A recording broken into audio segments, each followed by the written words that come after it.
And is Wrexham going to win their lawsuit on that one then? We're going to have to figure that one That's out. that's like such a crazy story. I don't even need to be sidetracked at the beginning, but we're already starting. You're starting, but that is like, because I forgot about that. It's like that's the wildest thing. Like they had a dude on camo behind a tree with his iPhone. It wasn't even even discreet. Camera, right? It was just like, yeah, I'm taking this photo. And, What?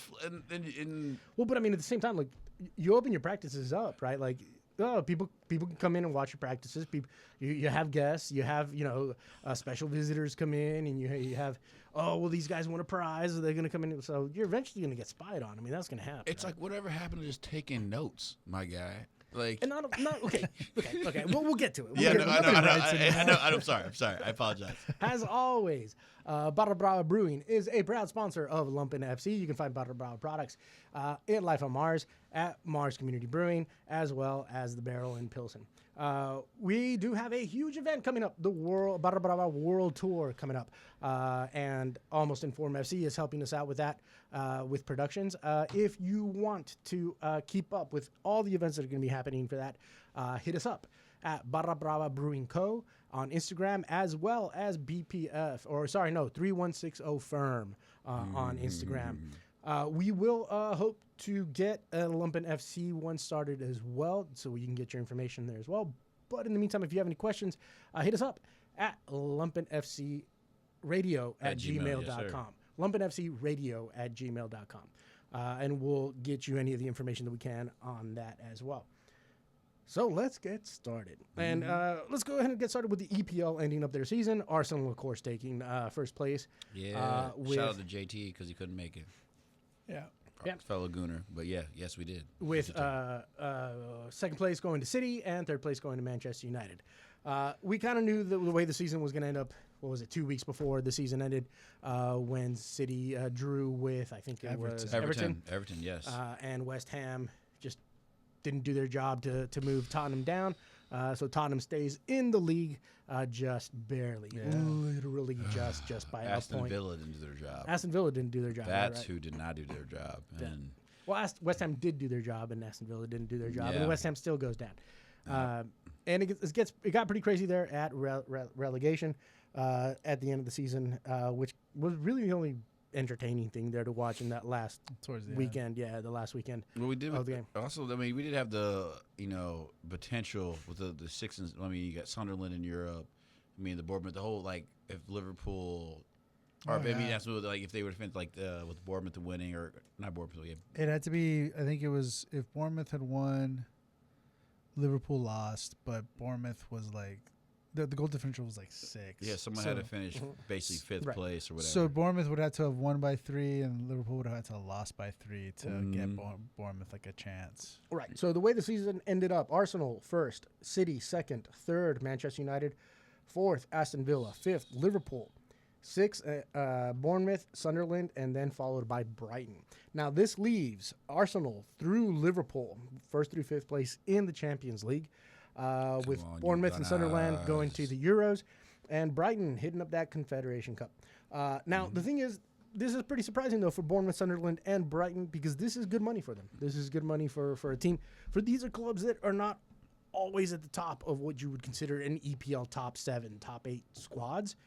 These 3 teams are not the ones that you would normally expect to be up here. Yeah. So this is good money for the clubs. That's great. I mean, I'm going to save all my Arsenal stuff when we do our Arsenal show. But I'll tell you what, like Crystal Palace winning today, or yesterday, too. I mean, now they're in Europa where they should have been in last year, right? Because they won, they got screwed over. They did. So, again, I mean, we talk about this place, and we, I guess, great for the people that made all the clubs that made Europe. I mean, I think it's really cool that Bournemouth and Sunderland get to be in Europe. I mean, when you look at the Sunderland story, it's pretty amazing. Great. It's great, but it's also one of my things that they just literally did. a club that went from the top all the way to the bottom, and then climbed their way back up to the top. So good story for them. You just hope whoever the management doesn't get picked the squad, because they just did a great job of picking that squad. Whoever they got on loan, whoever they bought. They did a great job, because the only thing that the focus was finishing as high as possible in the league. And hats off to them. I mean, and before I want to go down this wormhole of why the EPL is already won Conference League, Europa Palace League. does get a spot, right? They get Yeah, Europa right. League, and it's fresh to see this little mix up. I mean, we can go in the league, talk about the past 3 years. Liverpool, City, Arsenal all winning. Cool at the top club, the top three. But there's also teams like Sunderland and Bournemouth, teams that are actually earning the money that they do get, and getting the players they have, and still like achieving a season like this. And I was like, today I was listening to like. Just like some pundits talking about, like, Crystal Palace and Rayo Vallecano. And, like, that game, Crystal Palace was always going to win that game, even though it was 1-0. But, like, there's people that are like, give Rayo Vallecano more credit because they're like, Crystal Palace spent, like, $150 million. They only have $5 million. But I was like, that's not Crystal Palace's fault. That's La Liga's fault. Yeah. You know I what mean, I'm saying? Rayo Vallecano does not have Crystal Palace money. Yeah. And La Liga does not have EPL money. It's Yeah, just we're talking exactly. of two very different buffet tables. Mm-hmm. Yeah, and it's funny because people were like crying out there. I was like, man, I feel bad. Like, I'm glad the Rayo Vallecano, like, their fans are crying. But I was like, y'all never had a chance. Like, what you crying for? Like, you never gonna beat on paper in real life. You're never gonna. But again, that's more hats off to the EPL, man, being the most competitive league in my eyes out of all the leagues. Great finish season. I do think that it's tough that Spurs stayed up. That's what hurts you. Yeah, Spurs staying up. because I mean we talked about it. Like the script's been written, but it just seemed like things were happening so they were not to get relegated. Like that Aston Never Villa, gonna let that happen. that Aston Never Villa gonna be allowed to performance happen. was. So we sat at the Yeah, bar and watched it that. Was, was- like ridiculous. Yeah, I'm not gonna say it outright, but I will Right. say it in my opinion. It was fishy. rigged.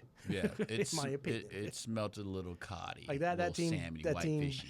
That team wasn't even trying. That Yeah. squad wasn't even trying. Yeah. Well, was and that after or before they won the Europa League? It Was was the game before or after? It was. They played that. They played that Wednesday. It may have been afterwards, but no. It was. I think it was before. It was before. It was before. It was yeah. before, and it was like, and again, even Aston Villa, you beat that team down. You didn't need to rest all those players to beat Freiburg. No, Like, no. so leave it what it is. But that. We know about the envelopes. Yes. we know all about. The Yeah. That kind of left me sour because it was like, oh yeah, West Ham has to beat Arsenal, which granted they've done it before, but like that was like, man, it wasn't really gonna happen. I mean, it's what I said 2 weeks before that when the Spurs were just looking really, really bad, and I was like, the league's not going to let them go down. No, It's man. just not going to happen. They- Well, The NFL is not going to let that happen. Yeah, well, even their last game, West Ham. Who did they play and did they win it? West Ham did because- win the last game, but then Yeah. they lost. They played Arsenal though. Yeah. They won before Arsenal, then they lost to us, and then I mean, they won. Yeah, they won the last game of the season. They won the beat last game Leeds of like the- 3 or 3-0, 4-1. 3-0, I think. it Oh, was. that's right. You know what I'm That's right. saying? Like, Yeah. stomped That's out. right. Like, it was just like, and that's like the only, I would say, we could say it's a long season, but the main hill when it came down to that really good battle was that Aston Villa Spurs matchup. And I was like licking my chops. I'm like, there's no way they're beating Aston Villa at home. At home, bro. And Aston Villa laid down. Yeah. Laid down. Bro. And it's just like sad to see because it was like, y'all really love the NFL that much? Like, that was crazy. Like, this team, and then hearing like, Well, I mean, the thing is that, okay, if you look at it, if we look at it from a front office perspective, right, the amount of money that's been put into that team, into that squad, into that stadium, into the hopes, dreams, and wishes of what happens with Spurs has been ridiculous.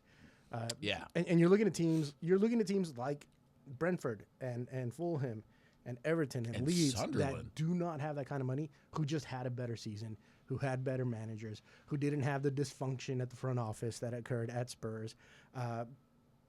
And this was one of those things that going into the season, I guess nobody would have guessed, oh, Spurs are going to do this bad. But I mean, here we are. They Well- finished 1 point. But they were, did they not? They were No, they- 17th last year. Yeah, points. no, They're they had a better season this year They had a better season. yeah, this year, and by So- like 2 points Yeah. or something like that. The thing is that this is a reoccurring thing with them though that they need to it's figure a out. $1 billion club, right? Well, the thing is, it's. I mean, everybody doesn't want to talk about it, and everybody wants to call it an excuse. But not only do they have an extreme amount of injuries this season, but they had it last season too, and kind of the year before that too. So something's going on there. Well, they got to spend some money on that medical crew. They can't keep people healthy. That medical crew's got to be fixed. Because if you look at the number, if you look at the names on a page, it's like they're not 17th place bad with the players that they have. They shouldn't be, but a lot of them aren't available. That's actually that's a great question, because the more I think about it and I like think more about a team, I was like, well, since today with the coaching changes that they had, Tottenham did, and then the players that they did bring in, and I've always been I was always grew up a Holland supporter, Nisberg camp, got me to Arsenal, but like Xavi Simons, I was like, not the strongest person for EPL because of how frail he is. Right. James Maddison, frail. Everyone they've got ever since Harry Kane, Christian Eriksen's Song have left, every person they've brought in, I've been like, y'all, these are just average players. And like looking at that roster like that, like that is a roster that could get relegated in EPL, especially if they're not playing up to their full potential. Like that roster for me is where if they're not playing A+ every game, they're gonna get they're where they should be.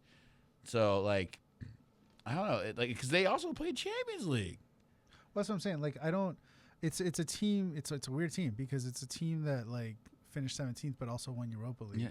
Yeah. It's like and they were in Champions League, and actually they did okay in the groups. They did really well in the group stage. And I played this games, and I was like, if you're like Liverpool, like man, who would you take from the Spurs? Like if you could get anyone, you get right now. The only one that I would take, that I can think of off the top of my head, is probably Jet Spence. There's Jet Spence. Okay, he's not a bad fullback. I take him. Adrian. Not you looking at the roster. I'm mad at you. I couldn't tell you. Honestly, off the bench, Richarlison. Okay. I want that 15-minute, 20-minute guy that can come in and put a goal in. He would never play for Liverpool, but I hear what you're talking about. No, not for Liverpool. For Manchester United, or for for the Chicago Fire. For me, I know he starts for the Fire, man. For me, I think I was like, it was either Van der Ven or Pedro Porro. Like, Van der Ven, yeah, that's a shout. And that's I'm saying that just because he's fast. Now, like after the results on him, I wouldn't have him as a captain band by any means, because it proves that you cannot keep goals out, and you're probably. But like that team, you look where we just said right now, that team's just not that good. Like the players they bought are just. I mean, those aren't star. Yeah, I mean, you exactly have, right. Like Kudus is pretty good. Kulusevski is pretty good. There you go. You said pretty good already, boy. You already know. They're average. Yeah, they're solid players. But they're not 17th place. Nah, like that's not average. I know, but if you look at like the teams ahead of them that are actually that have had like all the teams that have them that have like solid coaches and solid foundation, I'm like, are they?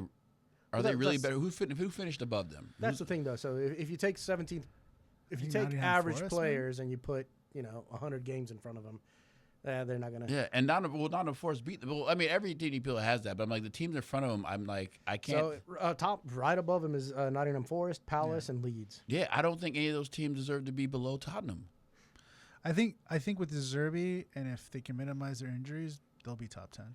They may have got the good coach now, but like before the season, but like I can see like every team above them did play better than them and deserve to be where they are. Like, I mean, if you look at some of these squads that are ahead of them, and I mean, it was fun with the memes and everything for the Spurs. And Spurs did have European football just to deal with too. We're talking about the Tottenham Hotspurs, right? So above them are teams like Leeds, like Brighton, like Brentford, Fulham.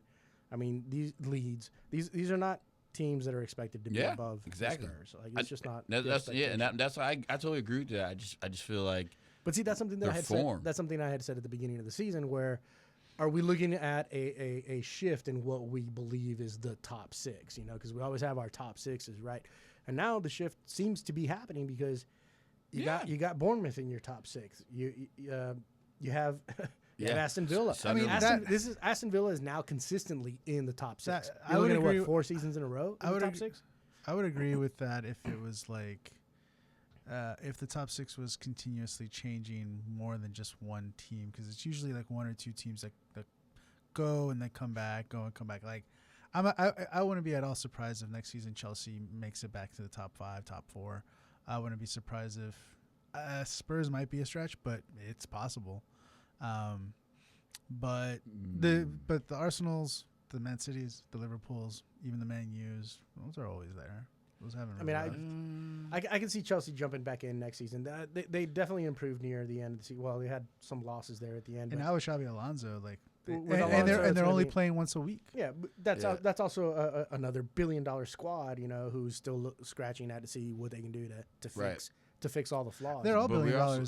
Arsenal is, Man City, Liverpool, they're all $1 billion squads. But I disagree with you on that, because like Chelsea has been our squad that was in the Conference League 2 years ago. I think EPL is consistently, out of the past 3 years, like I said, Liverpool, Chelsea, and Liverpool, City, the Gunners are the top team, right? But they had to grind to get there, but it was always something different with Europa League and then introducing the Conference League.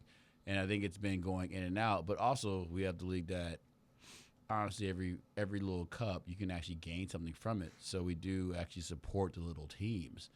So, because even the fact that Spurs was 17th or whatever last year and they won Europa League, the reason they did it because they took their foot off the gas. Like, there's no other league, in my opinion, that's been actually progressing. Maybe, I mean, we can throw Serie A later, but that's just because the Serie A is getting bad. But I do respect Crystal Palace win FA Cups, get another trophy. Like, I do respect the price tag the APL has and the competition they have, and I can see it getting more competitive even next year. I think it'd be fun. I would agree that that the big 6 or the top 6 that are traditionally that is when you start to see them become a selling team, like Crystal Palace, like Bournemouth, like Brighton, as opposed to being a buying team, which they still are right now, like Chelsea is, and Spurs is kind of teetering on that, because we're having that conversation of who would you take at this point. But until we see that shift, to me, they're still a buying club instead of a selling club. Once you see them become a selling club, then you're in the Brighton area. Like, who's this? Like, what do you mean by selling club? Like a club who's there not to necessarily challenge, but be good enough, but they're gonna sell. Like Brighton. Brighton finds these gems for like $7 million and sells them for $65 million the next season. Yeah. Like, once you start seeing teams become like that, then I would say that you're. Don't you think Chelsea kind of messed that up? Chelsea, I mean, they could afford to do that, though. Yeah, but they're signing players instead of just. But that's why I think why EPL put a stop to it, because it was just like, that doesn't even, what are you trying to do, corner a market or something? Like, right, yeah. And I think that's why EPL stepped in and was like, nah, we're not going to let this be a thing. Rightfully so, because we're just going to buy players, sign them to contracts, be able to pay them out because we have the money, right? Or pay them out in portions, or not even pay them out in some of the contracts that eventually came out later on. So, yeah, I think that's why EPL was like, no, we're putting a stop to this right now. And they did that mid-season, basically. Like, they didn't. Good for them. Because the thing is that those teams can still afford to buy all those players because they still get the revenue. Yeah, but I mean, like, what started happening at the end when those contracts started to leak out, those contracts were horrendous contracts. I don't even know why some of those players even signed on to that stuff. Because they're going to get paid. I mean, they're going to get come hell or high water. Yeah, but I guess I go back to the things EPL's like. I give them props, or at least giving their team the chance to make. Because like I said, even Crystal Palace, they spent $150 million, but they made that much money. At least for a Crystal Palace team, like, it's like our mid-table team in the EPL, where like Rio's, like, they spent only €5 million, but that's not the only person's fault. That is La Liga. It's not like EPL's fault that club can only spend so much money. But that's like a whole nother situation, because we're getting to Barcelona to spend all this money. Like for example, for example, this past season.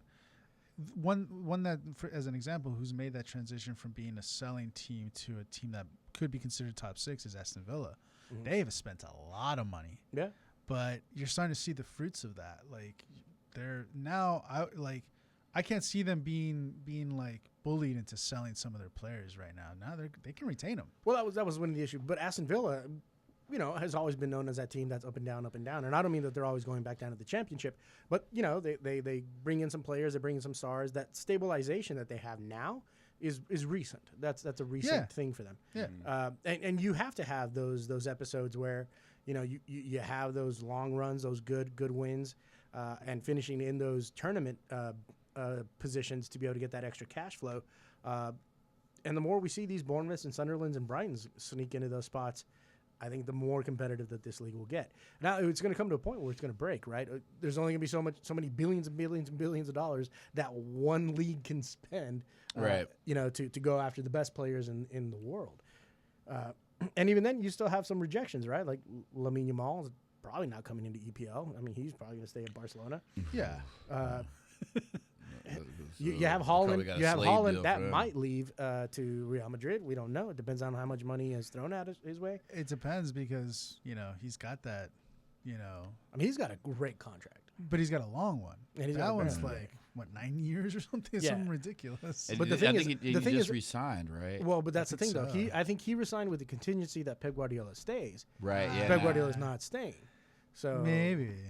But see, man, that's another thing to talk about in EPL is like how many the Fulham manager gone. Well, before we go to managers, you're right. Sorry. Let's talk about championship. We got Coventry coming up, Ipswich and Hull, and I don't think either of these teams are staying up. Coventry, Ipswich, and Hull. Yeah. And Hull was a 6th place team that went battled. Yeah. And it's funny because with all the Spygate happened, their way in. Such a weird system. Spygate. It's crazy with the Spygate, because they were ready after even Middlesbrough got through. Because honestly, man, I'll say this: if Middlesbrough would have won the game, then Middlesbrough would have beat Hull. In my opinion, I think Middlesbrough. I watched Championship. I don't watch it a lot. Okay. I watch it enough, but Middlesbrough would have beat Hull. Counting the teams that are out, so West Ham's out, Burnley's out, and Wolves are out. Wolves are not coming back up for a little while.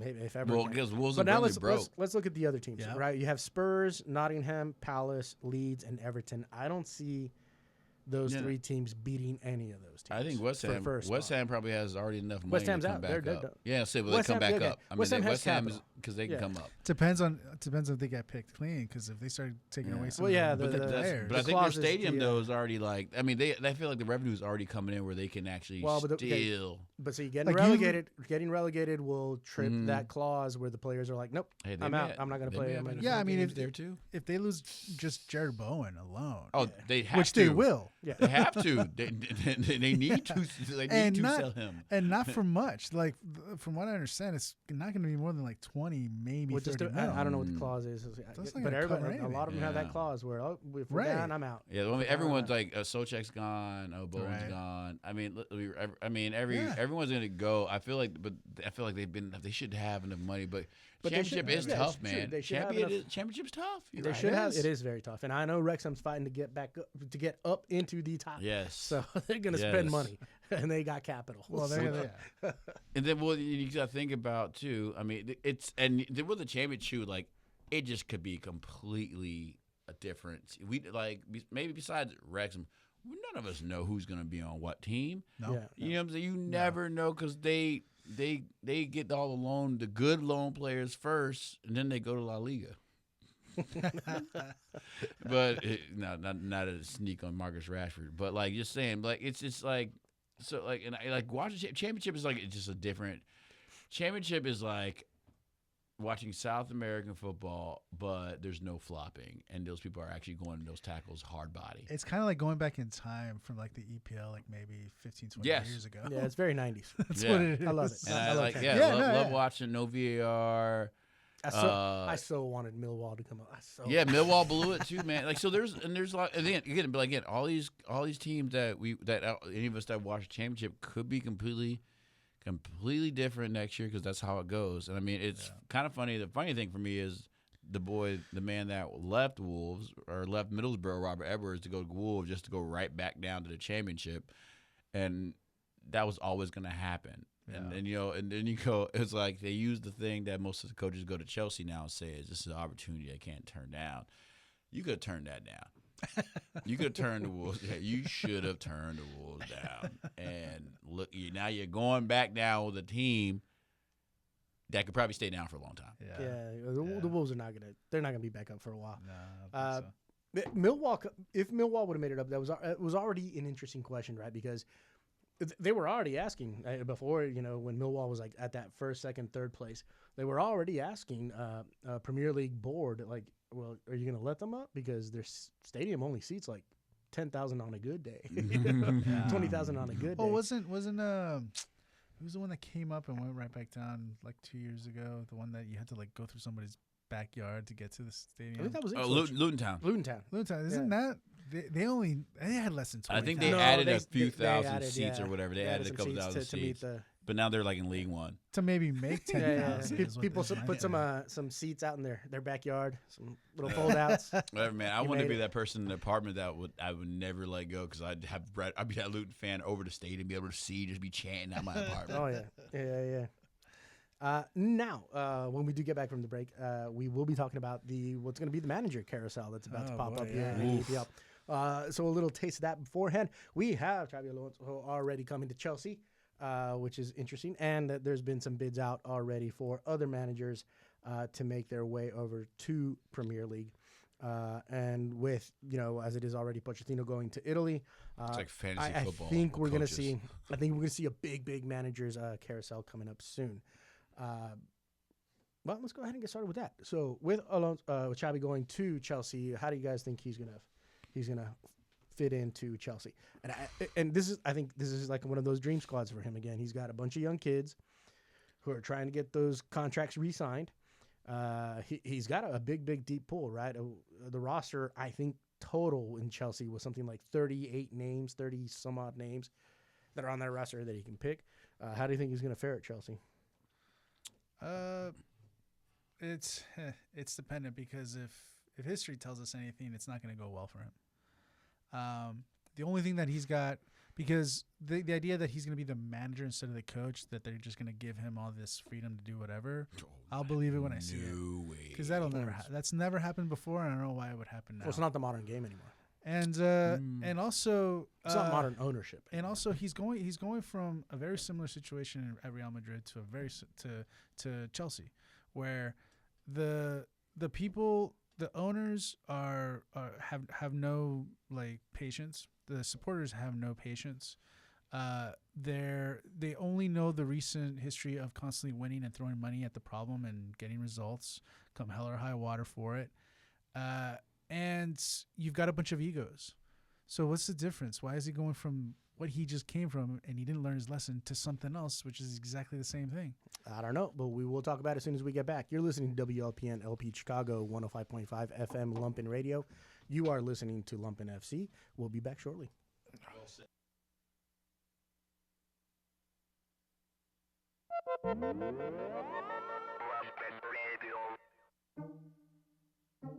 Looking into our upcoming Lumpen Radio special. The live frequency, Verse and Vision, is happening Thursday, June 4th at 6 p.m. Verse and Vision will be a live broadcast experience featuring a landmark evening of cultural dialogue and performance, and we want you to be our live audience. Featuring 4 of Chicago's most distinguished literary figures, Avery R. Young, Maida del Valle, Mark Turquette, and Angela Jackson for a 2-hour radio broadcast on WLPN LP Chicago 105.5 FM. Hosted by Lumpen Radio's very own Mario Smith. Again, this is all happening on Thursday, June 4th from 6 to 9 p.m. down at Co-Prosperity, located at 3219 South Morgan Street. RSVP at lumpenradio.com, and for ongoing updates, visit at Lumpen Radio on Instagram. See you soon.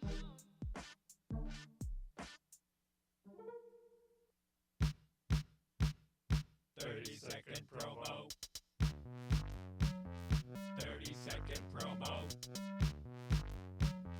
30-second promo. You've never heard anything like this before. It's Postmodern Talking with Bobby Kahn and DJ LeDuce. Only on WLPN 105.5 FM. 30-second promo. Buddy gives artists and small manufacturers in Chicago a place to showcase and sell their goods and artworks. Buddy retails to a vast audience of Chicagoans and visitors at the Chicago Cultural Center. Buddy is a shop as local as it gets. Buddy is part of the nonprofit Public Media Institute. Visit hi-buddy.org for more information.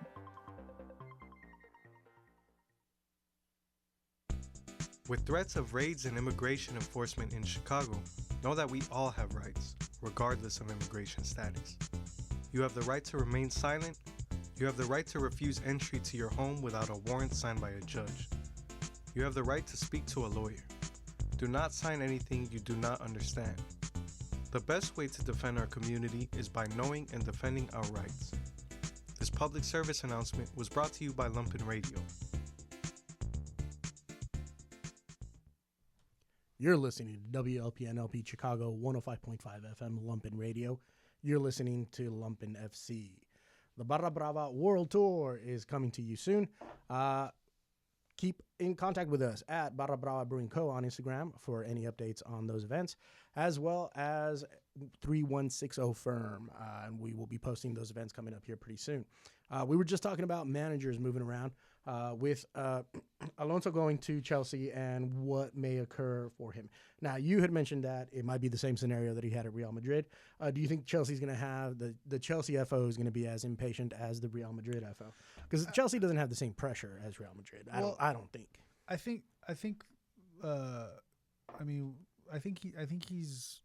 what's on his side is Chelsea doesn't have to. They're only playing one game a week, so he's got some time to kind of like implement and make changes and so on and so forth. But a team that has spent that much money and has that many players and has the expectations that it's built up in its recent history, I have.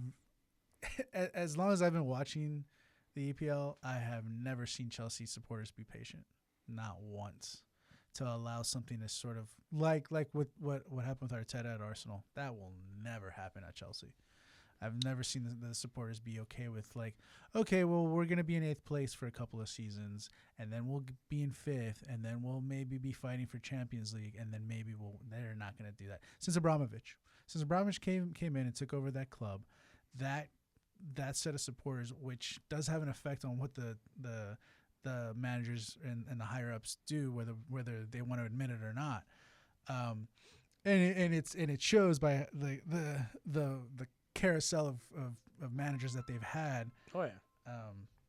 So, to me, Xabi Alonso's is walking a tightrope going to Chelsea, but if he can use that one game a week to his advantage, similar to how Carrick did at Man U, maybe he can have success because the players that he does have, again, aren't bad players.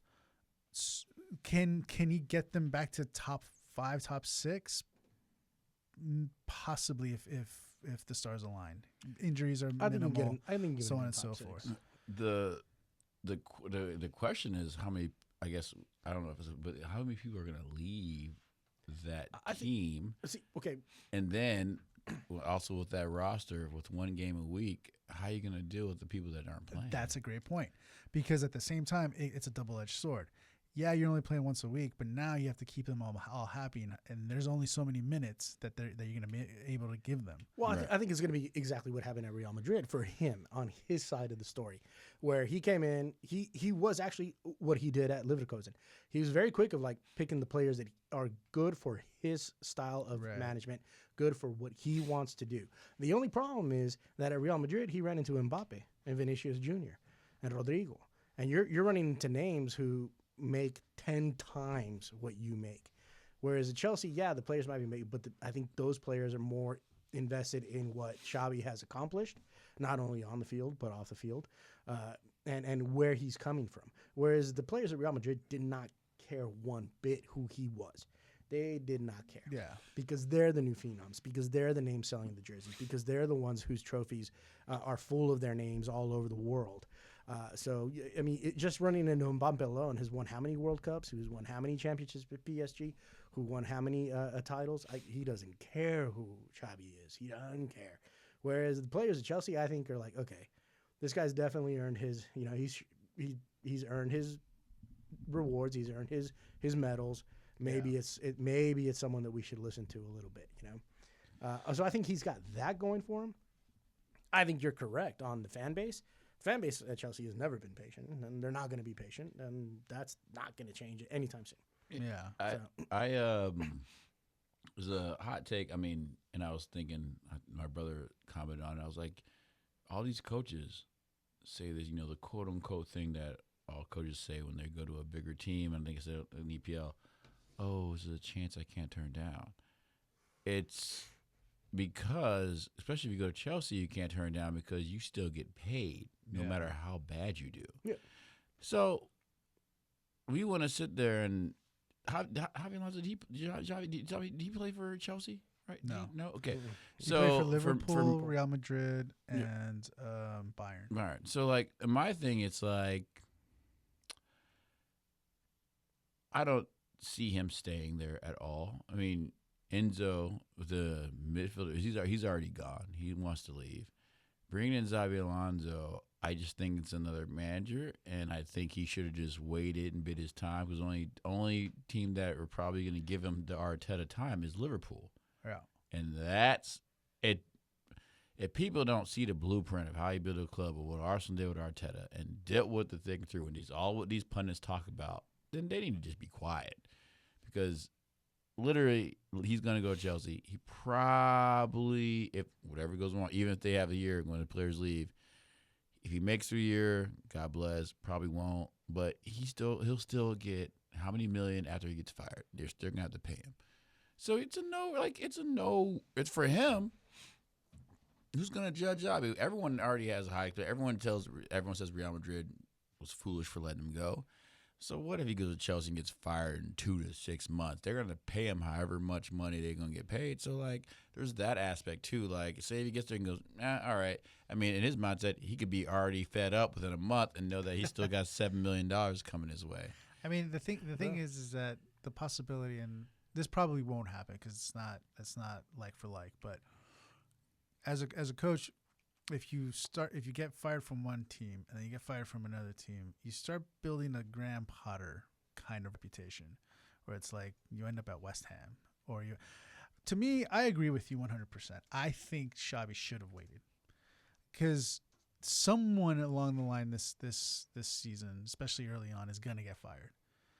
If anything, like, and the way it's looking at right now, and we can get onto that, but it could be Slot. And at that point, Liverpool will be forced to look at it. Apparently, we weren't looking into Xabi Alonso at all, but we might be forced to because it's slim pickings out there for that caliber of a manager. And that goes for any team. I mean, if this season has shown us anything, is that anything could happen in just 6 months. Hansi Flick could lose the plot. Why not go to your rival's team that fired you? Man City, Maresca's going into a poison chalice right now. Going to Man City. That right? is a bad look. Why not go there? And then if that happens, okay, let's say they go after Company. Well, now the Bayern Munich position just opened up. He should have waited. Yeah. Because why rush into and people are like, well, there aren't that many elite teams. Chelsea finished in 10th. Yeah. I mean, they're elite-ish, but it's been a while. They haven't won anything in almost a decade. Yeah, it's literally a bunch of young kids with wild contracts, and now you don't know who you're going to really have. Yeah, but I mean, you're still. That's I think in EPL, that's just going to be what it's going to be now. Look at Spurs. Like, it's Spurs, right? They're not supposed to be. I mean, look at Man United. Man United was in relegation battles. Y'all did a great. Yeah, but we were in relegation battles for 2 seasons. But for sure. But that Michael Carrick signing could. And I think also, that's the best thing. I mean, exactly. That's the most surprising thing that Manchester United has done in a few years. And you finally decided on a manager. Well, yeah, and hopefully we will see what happens 3 years from now because I think Michael Carrick deserves it. Yeah, but we'll see. We'll see next season what he can do with playing every 3 days because that is a difference. Yeah, it's a difference. I think he knows what's coming. Sure. And honestly, if I was Carrick, and granted, it's not a thing the managers do or that FOs of any club does anymore. Focus on what you want to focus on. Don't have these expectations. Like thinking that you're going to be Manchester United and you're going to go into Champions League and you're going to take Champions League. It's not going to happen. And luckily, be realistic. Man United, with them being in Champions League, some of those, I mean, they're Cole Palmer's, but there's going to be players that leave these teams that didn't make it, like Chelsea. Right. And they're going to go to the Man Uniteds. I mean, they're not going to be slim pickings, but they're going to go to Man United. They're going to go to Liverpool. They're going to go to teams that are still in the Champions League. They're not gonna go to the team. Man, ain't nobody on Chelsea wants to just play one time a week. We're gonna get to Palmer soon. Like literally, no one on that team. Like there's no one. Maybe Mos Caicedo because he's the only one that signed that extension. He was like, I'm just gonna get paid. Like y'all ain't getting rid of me. Yeah. Y'all gonna pay me this contract till 2033 or whatever it is, and y'all gonna deal with it. Like it's wild. Like everybody else is pretty much like, that's the man. thing, though. So like, I mean, I don't know. Like if I was one of those elite players on one of these teams, that squads that ended up for some reason playing once a week, it's like, okay, all right, this is when your manager needs to come up to you and like, look, you're gonna be playing once a week, right? That means you have to perform at the top of your game. You have to be the best player on that field. Blah, blah, blah, blah, so we can move you to another team, get you a better contract, and move forward from this. But now you get to rest. Now you get to make sure you stay away from those injuries. And when the light is shining on you, shine. You got to shine. And so you have that capability to get ready for that moment. Where when you're on the plane today and you're playing in the morning and then you're back on the plane the next day and then you're playing and then you might see your kids on Tuesday, but then hey, you're back on the plane again on Wednesday. Well, that doesn't allow for that blow up that Chelsea players need right now, because the Chelsea players are the young players. We're not talking about Mbappe. We're not talking about players that have already made their name. We're talking about kids who need to make that name. So now that gives them that one chance on a Sunday or a Saturday to do just that. I mean, Pedro Neto and Cole Palmer, I think they're both going to be gone because those ain't kids. Caicedo, yeah, I mean, he already signed a contract. Caicedo? But then Garnacho, I don't know what happened to Palmer. Like, that was such a fall off. Like, it was what happened. Yeah. I mean, you go to a couple managers, man, you probably. Yeah, you don't know who you're playing for. Yeah, you know what I'm saying? And he's. Like Not the sharpest tool in the shed, probably making him very confused about which way he had to go. Hey, I don't judge him for the bowl cut, but you should for that UK bowl cut. Mean, you know what I'm saying? He's on the other end. It sounds like he was on the other end of snatch. He was in the slums. I'm not judging him by the Cole. bowl cut. I'm judging him by the interviews. Yeah. Like when he gives interviews, it's like there's not a whole lot there. There's not a whole lot there. Did they say the same thing about Phil Foden? And is that why Tuchel didn't bring them both? Also a bowl cut. That's a bowl cut, right? Also that bowl cut. They both have supposedly had the UK 8 Mile life. So who knows? I've honestly never seen some interviews when they ask someone a question and he just goes, "What?" Like, well, I love it. Well, it's like one thing is when we listen to like talk sport, everything. They always talk about like Phil Foden. He's always going through some personal stuff. I was like, man, how much money he make a week?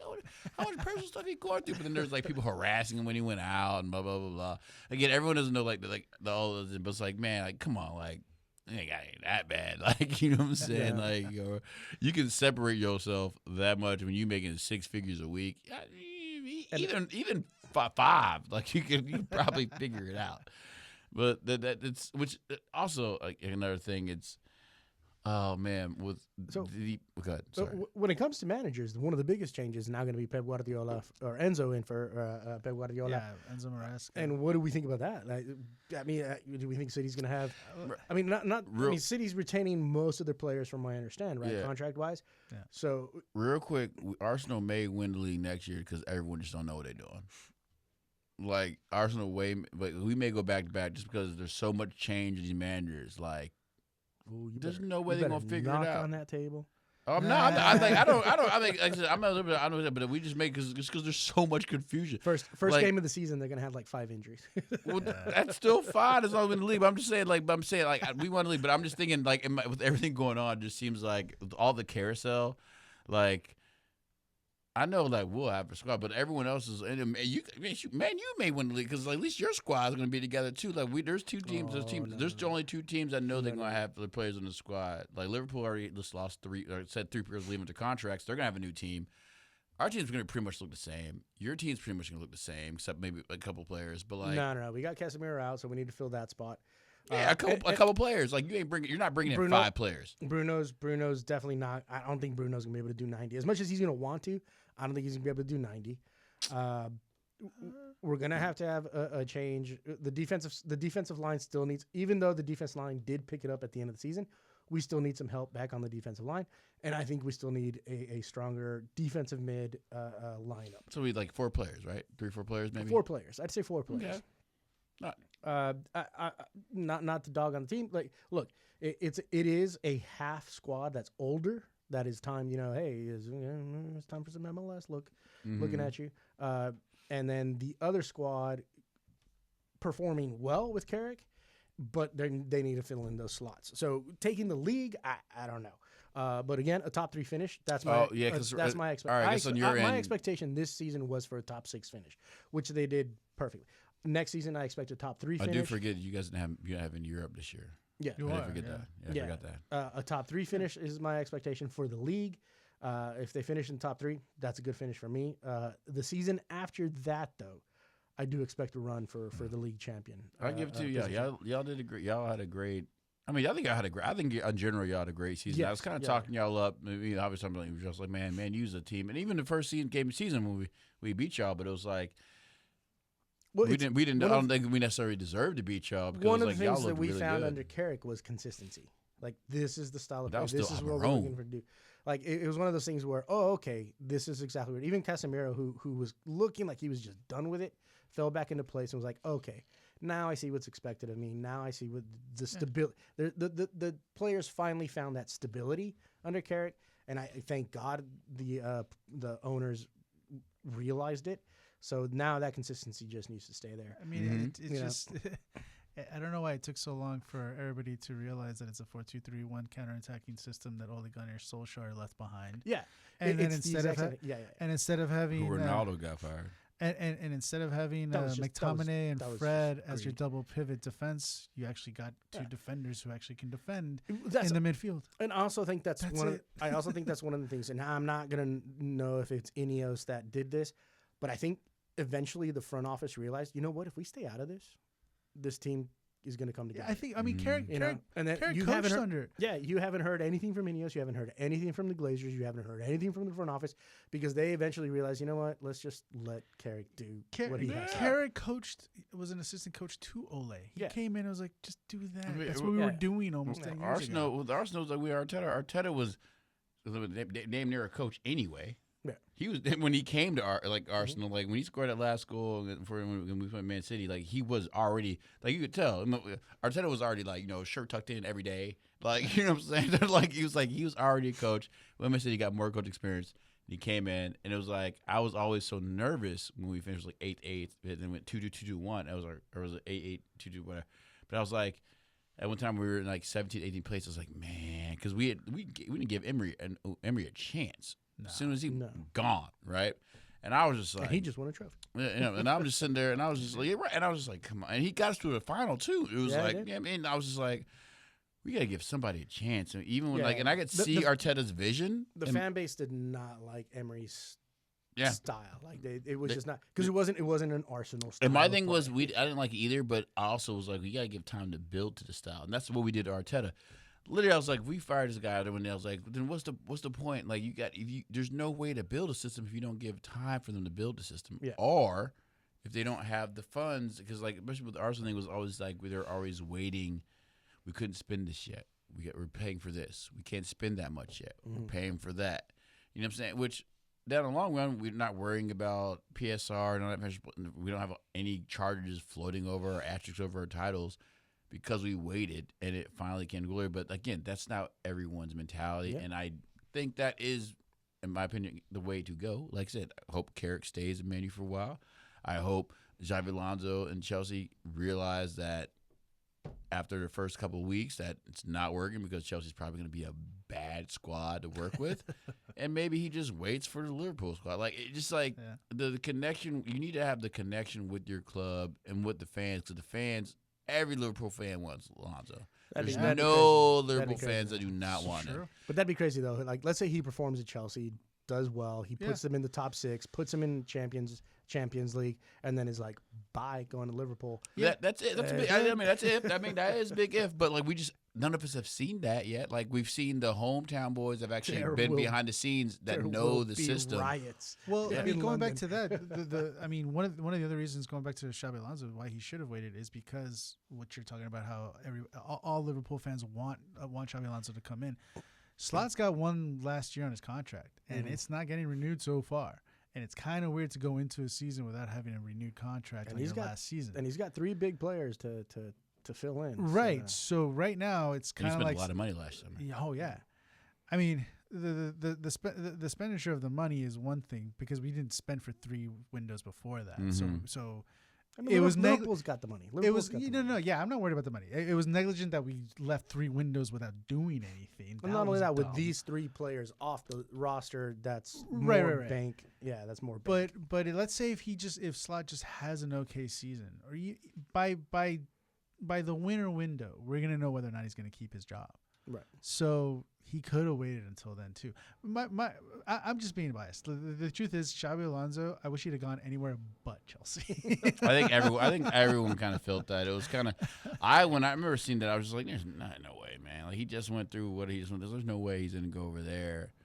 Well, he's got to stay on. He's got to stay on a team somewhere. Here's a hot I take. mean, he's in a position. He's in go a to position. Strasbourg. I don't know. I like, got a hot take. You know what he should have done? Taking the Bournemouth job after Areola leaving. Ooh. Yeah, Imagine him at Bournemouth. that wouldn't be bad either. That would have been cool. I think he should have just. I mean, again, he should have just went into a situation where he's not.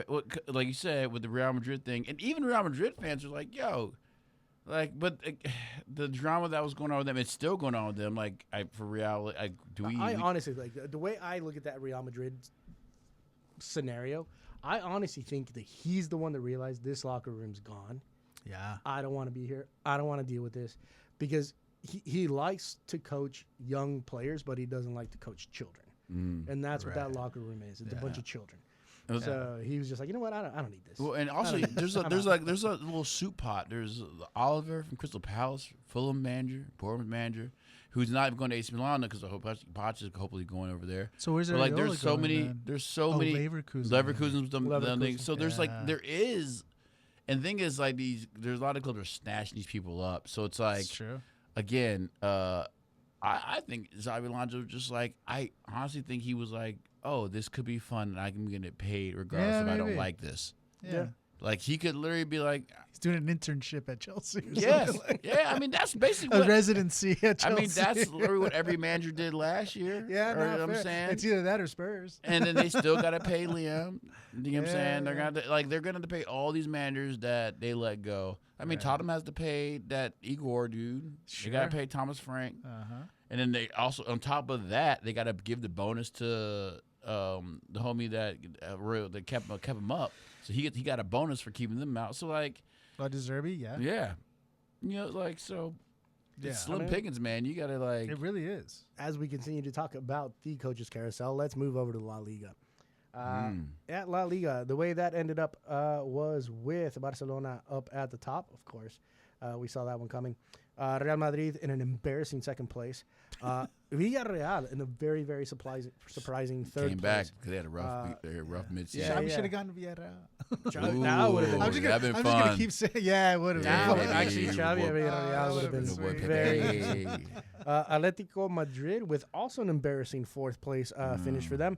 Real Betis in fifth, Celta Wolf. in sixth, so Celta still gets a tournament, and Getafe in seventh. Yeah. Real Sociedad still earns a tournament. They will be in confederations.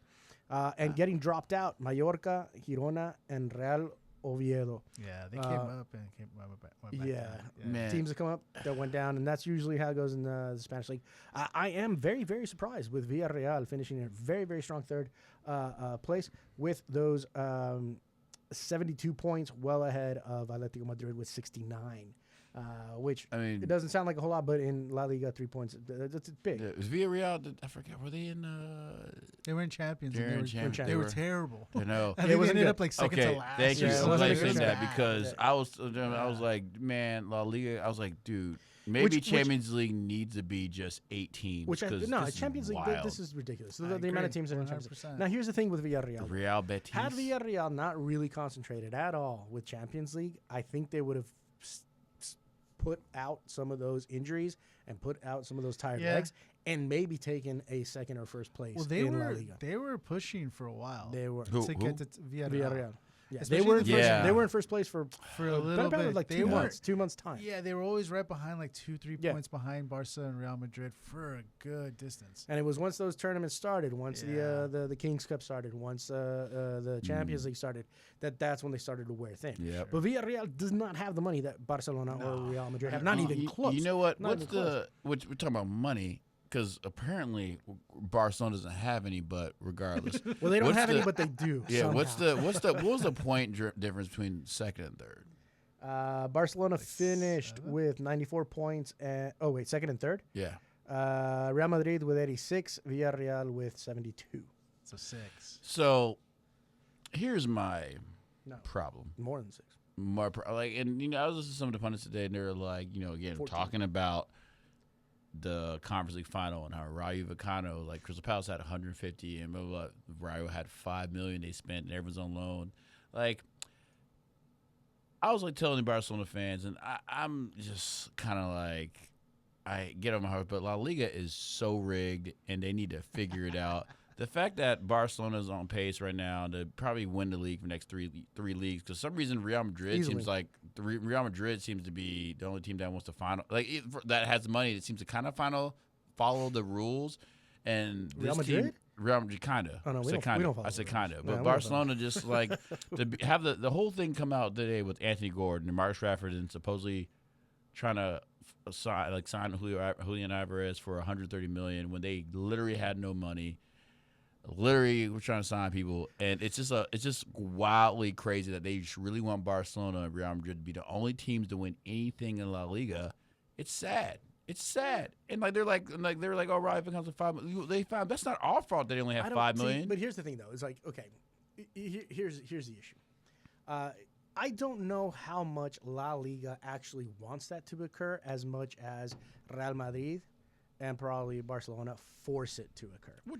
It's still awful because you're looking at these two ownerships, the socios, right? These presidents and so forth, who are very, very powerful people in Spain, who have very, very, very powerful connections in Spain. Whether Barcelona fights the fact that I understand that there is an argument of if they're a part of Spain or not. I get that, but at the same time, the power still. Those people are very politically connected, very economically connected. So they have this capability, especially with TV contracts, with It's a with, TV contract. they're able to manipulate the situation. Now, we've always heard the stories. We've always heard the reports. The true facts are very, very hard to like we're not there, right? We're not in it. We're not. right. Yep. If I could get one of those reporters from Spain to have a conversation with us and let us know exactly what's going on without the worry of being attacked in any way, shape, or form, I think we would hear some stories that we would be like, oh, that's Right. how Well, that's happening. And as we go on, you're listening to WLPN LP Chicago 105.5 FM Lumpen Radio. You're listening to Lumpen FC, and we will continue talking about what's going on with the Spanish league. And then we're not even talking about we're talking about right now the La Liga.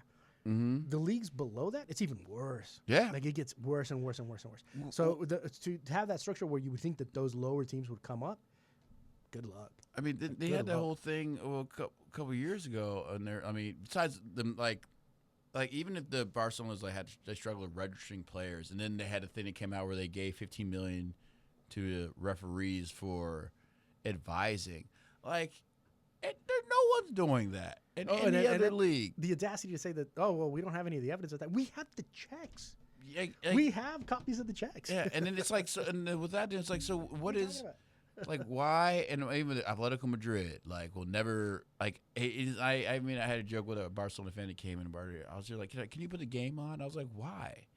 What do you What do you need to watch this team for that they have already won the league? And they're not gonna not win the league for a couple of years because La Liga does not want you guys to ever be lower than fourth place. It's the most uninteresting league right now, especially with everything going on Real Madrid. And we know them Atletico Madrid will never be better than Barcelona or Real Madrid anymore. And then we were talking about Villarreal, but it was exciting to see them, but we knew as the season went on, it would just be the same two teams. Happen, yeah. So it's just when it gets to the point, like, yes, we'll go next year. It's like, oh yeah, I don't think Barcelona's going to win Champions League. I don't think Real Madrid will, because EPL teams are going to be better than every other team in all these other leagues. Like Bayern Munich and PSG will always surface up because they win their leagues way before the only challenging league, which is right now the EPL. No offense, and then in Serie A, I'm gonna get started with them. It's just like, what is going on with these other leagues that I think Barca's going to win Champions League this next run. probably because they probably will win La Liga like in February. Yeah, probably. You know, especially if they sign the players they get to sign. It's like cheating beyond a scale that's like ridiculous. The way Real Madrid looks right now, especially in the locker room, I think Barcelona is going to have the league pretty much tied up by February, March. Yeah. You know, at least they're going to have enough of a lead to not have to worry too much about it, and they'll be able to concentrate on champions. And also, I thought it was like when they talk about Rafa, I thought part of being a soccer fan, and again, I'm Arsenal fan, but like you're supposed to be supporting the team when they're down. Like Barcelona will never be down. Like they'll never be down. Like Arsenal was in 18th place a couple seasons ago.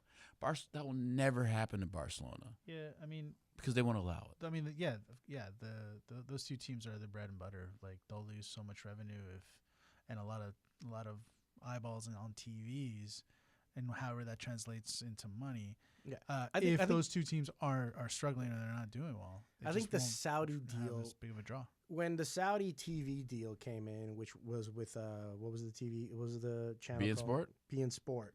When that came in, I think that's when, especially the president of Real Madrid was like, "Well, this money's ours, and we're not going to spread it out. We're not going to give it to other clubs. We're not going to give it to teams." So much so that La Liga had to get involved and be like, "Hey, look, this is the way the structure is. Yeah. Like, we have to figure this out." And the Saudis were like, "Nah, we're giving this to Barcelona and Real Madrid." So much so that they created a tournament just for Barcelona and Real Madrid to play in, and then they would get upset if Barcelona and Real Madrid did end up in the final, which I thought was hilarious. Like that was just absolutely just comical to watch. Yeah. So I think that deal kind of spoiled the whole thing, and not only that, it turned Florentino Perez into this like. And I mean, to repeat it again, to this Trumpian kind of entity where now he believes Real Madrid should be making all the money from the league. It should be in a separate league of its own. He still wants the Super League. Yeah. And he pretty much has, in the most part, said, if there's a Super League, we're out. We don't even care about this. This is done. Because he understands that's where the money's coming from, and that's where the money would be. And again, it would be one of those contracts where these teams get all the money and then that's it. And that's kind of what he wants. He wants the NFL style setup, that franchise sports stuff. He wants to make sure that the Yankees always are there and the Yankees are always winning, even though they may not be. Didn't they do but they're always making the money. Isn't what I heard? Is like he did. He got all Trumpy, and he was like He did. And he was like, he did. And that's why he tried to hold an election, because he thought no one was actually gonna. Oh no, yeah. And then the Riquelme came. He goes, okay, I'm in. I don't know how that's. But he has to resign first. If he doesn't resign, then he can't run. Yeah, and the thing is like if Riquelme wins the election, now this Jose Mourinho thing set up, because this guy does not want him at all. Well, see, that's what I'm saying. This mess is in the front office for Real Madrid, and it's in the locker room for Real Madrid, and. As much as I bash Mourinho, and as much as I'm not a big fan of who's the PSG manager right now, Luis Enrique. Luis Enrique said it out. This kid's toxic. He's an issue in the locker room. And then Mbappe had a huge fight with the front office at PSG because of money, because of this, because of that. So much so that he didn't even play 3 months out of one season because of the holdups with all that. He didn't get along with the manager. He didn't get along with the front of house. I don't understand his situation. He's a phenomenal player. He's our top scorer. If it wasn't for our keeper, I'm forgetting everyone's names right now. If it wasn't for our keeper, I would say that Mbappe. Courtois, yeah. If it wasn't for Courtois, Mbappe would be the best player. But without a doubt, our best player this season was Courtois. He kept us from falling further down this ladder. We could have easily finished 4th or 5th if it wasn't for Courtois just playing lights out in some of those matches. We would have lost more games. I don't know what's up with Mbappe. I don't know the guy. I haven't had a conversation with him, but it seems that he causes a lot of problems behind closed doors, in the locker room, for the front office. And then when you throw Florentino Perez into that, who I don't know what's going on with him. I mean, other than, he's getting older. Right. You're old. He wants to completely separate Real Madrid from everything that's La Liga and then start a Super League. And that's been his last, final, this is the last thing I want to do before I release, my crown to someone else. Right. Now, as for this vote, I don't think the socios have called for a vote, so that has to be voted on as well. And if that's the case, he has to resign his position to begin with. So he has to give up his power before anything else happens, and I don't think he's going to do that. I didn't think he expected anyone to call his bluff, but apparently they did. So we'll see what happens. We'll see what turns out from that. In either situation, with Mourinho coming in, if this is the case, with Mourinho coming in, I don't see... I mean, you're just adding fuel to what is already a fire. This is not going to get better. So I expect Barcelona to probably have next season tied up by February, March, maybe April if something happens with Villarreal or Atletico having phenomenal seasons. And Barcelona probably taking champions. Now, what's going on the Barcelona side? I don't know. I don't know where they find all this money that they don't have. Man, I cannot wait to figure that out. Everyone tries to be like, oh, with their new deals with contracts, it works out. I'm like, you can't go from selling rights to your stadium, jersey rights, not being able to register players, and then all of a sudden, and supposedly they weren't allowed to, which also supposedly they weren't allowed to sign players for the last 2 years, which I'm pretty sure Danny Olmo got signed, and other players did get signed, wherever's loaned, and they still did. So Olmo, I think, was on loan or something. Or they did he was on loan thing. So they brought him. Here's my problem with Iguaras. Why can't Atletico Madrid or any other team get any of these players?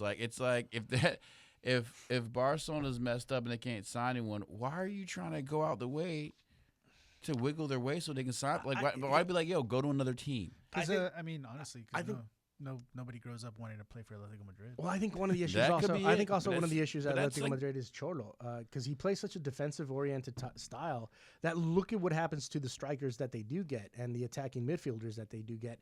They end up just wasted away because it's this expectation of no, we're going to play defense first. And we're going to solidify the defense throughout the season. And then, if we get 1 goal, 2 goals, great. Well, but that's not why would I be a striker and go sign on for Atletico Madrid knowing that I'm going to be playing defense? But they got Julian Alvarez, so who may be leaving. Who may be leaving. Two. Why? Because he grew up in Argentina watching Real Madrid and Barcelona win the league for the last 20 years. So I like it totally makes sense. I don't know the whole thing with Barcelona and Real Madrid, that's to me, I've kind of just thrown my shoulders up my hands up because I'm kind of like, it's always been this way. I mean, the last team that wasn't Atletico Madrid that won the league was Valencia back in 2004, something like that. At this point, you have a whole generation that only ever wants to play for these two teams, and honestly. Even Real Madrid, I mean, we can talk about the money of Barcelona. So good, they destroyed the league. We can talk about Barcelona, where do they get the money from? They just won the league twice in a row. That's a lot of money. The thing is it though? Now, TV rights, right now, the La Liga contract's pretty big. That's the problem. If you win the EPL, you get $100-something million, right? Whatever. Okay, that's good enough to sign one player. There's no if Barcelona's TV rights were that big, they shouldn't have an issue signing all these players, and they shouldn't have had an issue signing not registering players if that was the money issue because they're getting the money of TV and jersey sales. I just think it's literally just the league, obviously turning a blind eye to them paying referees off to just they don't want, but how do you who's to say there's you saw Rayo Vallecano, why are you cutting the dream of all these other teams that are these fans that will pay money to see their team get better? You're cutting them off. You're not letting these other teams have this La Liga, this football dream, And shoot, the only team that has an academy, it seems like, is Barcelona. Real Madrid doesn't even have an academy anymore. They're not even have academy players. Yeah, they They've never done away really with It's a lot of that. like La Liga's turning into an embarrassment of football. Honestly, the only teams that have the academy programs running well are the Basque region teams. Real Sociedad, Barcelona, who's the other one? Valencia. Not Valencia. I feel like you have kind of what we were talking about earlier, where I feel like La Liga is a lot of teams that again are just selling teams. They sell to EPL, they sell to Bundesliga, they sell to Serie A. They don't. Villarreal is a perfect example. They can barely retain their best players. They almost never do. So that's why, as a Villarreal supporter, I'm kind of like, I don't know what my team's going to look like next season, because we're going to sell them what all. the league has been pushed into. In order for them to survive and be able to stay up without getting relegated, it's you have to make money to buy and then make money to buy. And that's been the biggest issue with La Liga. That's been the biggest argument, is that they got to start spreading the money from up top. Right. Yeah. Way Exactly. better. Yeah. I mean, that's what EPL started doing. And Exactly. You see the results. Right. Yeah. Yeah. Like, you can't. My thing was also hitting the Conference League finals. I'm just like, you can't say Crystal Palace or whatever, it gets $150 million when you don't allow teams in your league to even get that money to be able to spend it. And Bayern Munich, German Bundesliga has the same issue. Mm-hmm. Yeah. Just like, it's ridiculous. Like, I want to be able to be like, it's one of those things when you watch, like, if you watch a certain league, and you know what, for Serie A, I give them credit, the league was just so bad that you never knew what was going to happen when you watch, like, Milan play a Calgary, who they lost to. But, like, when you, in La Liga, when you see a Barcelona, or when they play a team and they go down a goal, you're just like, nah. You know what I'm saying? You already know what's going to happen. Yeah. And it's just like, and for me, it's just hard to see, like, look at these fans cheering and blah, blah, blah. Like, what are you cheering about? Yeah. Like, I mean, La Liga is like, going to what be are a you mystery. cheering about? La Liga is going to be a mystery for a couple of years, and it's going to be Barcelona taking it. I like I told you at the end of after the Clásico, I think Barcelona is going to win it probably 2, maybe 3 years in a row, which would make 4 years in a row, because what we saw from Real Madrid, which is really, let's be honest, when it comes to the money, when it comes to the way the league is set up, is going to be the only contender against Barcelona, and I don't think they got it. Yeah, I mean, so it's going to be a runaway and I think Barcelona is going to be able to take a couple of Champions Leagues. one of the worst leagues in the world, like the Scottish Premier League, almost had a competitive league this year for the most part, but who ends up winning? Like, no one wants to see that over and over and over, and like, I mean, there is always. I mean, we don't have anyone right now because we've seen La Liga our entire lives, right? So we know how it works out. But we don't have that opposing voice right now that just says, we'll get good. You know, okay, well, get good means get good. Means a lot of money coming in, which means new ownership, which means your teams are getting sold to who knows whom, and who's coming in. As it is, La Liga kind of slowed down the Saudi takeover for a while there because of the way the money was coming in, because it wasn't being spread. But here we are now, like, well, what are we going to do with this league? But, let's get off La Liga and get on to Serie A, which, speaking of which, a competitive league. This league was up and down the entire season. You had teams literally go down to 12th and then come back up to second place. Man, we got to talk about what competitiveness means in this league, but boy, 'cause that game was the Serie A. We had teams who were in second place for most of the season and then just fell off huge. Listen, the nickname. So the way this finished. Go ahead. The way this finished for Serie A, Inter Milan in first place, who kind of just ran away with it pretty much mid-season, right?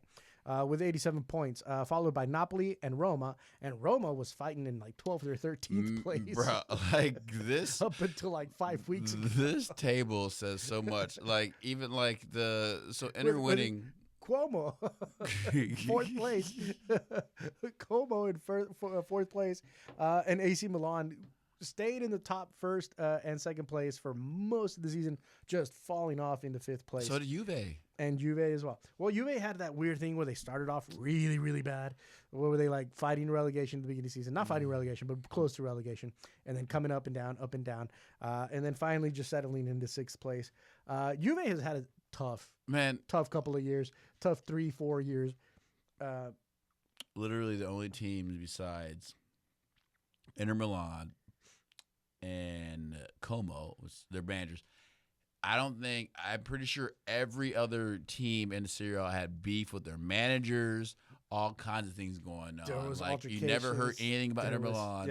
That old team won the league way before. I don't know. Conte was just complaining about Napoli all season. All season. AC Milan, I mean, listen, that club that Adrian and I try to follow. I don't know what to do with this team right awful, now. bro. Like awful. Like, you so bad. So bad that the AC Milan thread is just like on fire. Like someone said on their thread today, it was like, Italy just keeps recycling bad managers, and they're right, man. Like, awful. Well, see, but that's the thing though. So like, being a manager in EPL is tough. Being a manager in Serie A is hard because in La Liga is hard because of the amount of money that you're dealing with and the contracts that you're dealing with, and having to really really work with your academy programs. Being a manager in Serie A is just a soap opera. It's absolute mayhem. Sometimes true tragedies and sometimes happy moments. But for the most part, there's going to be a fight with a player. There's going to be a fight with upper management. There's going to be a fight with your assistant coaches. Yeah. Like, there's always going to be some kind of drama with the managers. And not only that, the fan base doesn't help the situation out at all because they will turn on you. Oh, yeah. In an instant. Mm-hmm. They run up in your stadium. Yep.